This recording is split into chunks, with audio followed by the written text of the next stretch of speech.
In today's video, I'm going to teach you how to make a website shortcut on your desktop using Microsoft Edge. This is a quick and convenient way to access your most visited sites directly from your desktop without having to open a browser first. We'll explore two simple methods today, so let's dive right in.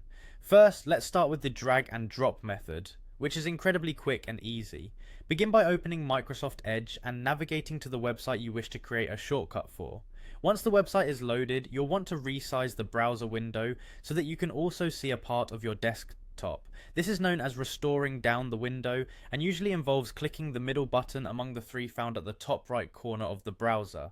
Now turn your attention to the address bar right at the top. You'll see a small lock icon to the left of the URL.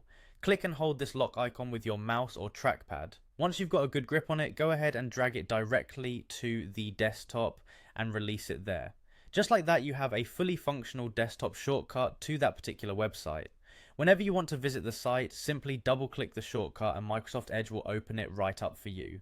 For those who prefer a more formal method, especially if you're interested in the progressive web app feature, let's move on to method number 2, creating a shortcut via Save as App. Just like before, open Microsoft Edge and go to the website you'd like to create a shortcut for. Once there, look towards the top right corner where you'll find the three-dot menu, sometimes known as the Settings or Options menu. Click on these dots to reveal more options, scroll down the drop-down list and find Apps. Hovering over this will provide additional options. Here you'll want to select Install this site as an app.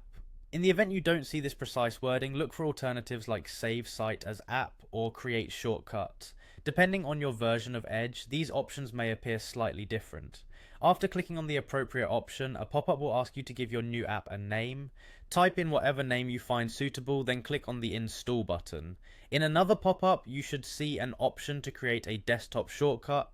Make sure this box is checked, then proceed by clicking Allow. This action will not only place a shortcut on your desktop, but also allow it to appear in your Start menu for quick access. And there you have it. By following these methods, you now have convenient desktop shortcuts to your favorite websites. Whether you use drag and drop or save as app, accessing your sites has never been easier. We hope you found this tutorial helpful and thank you for watching.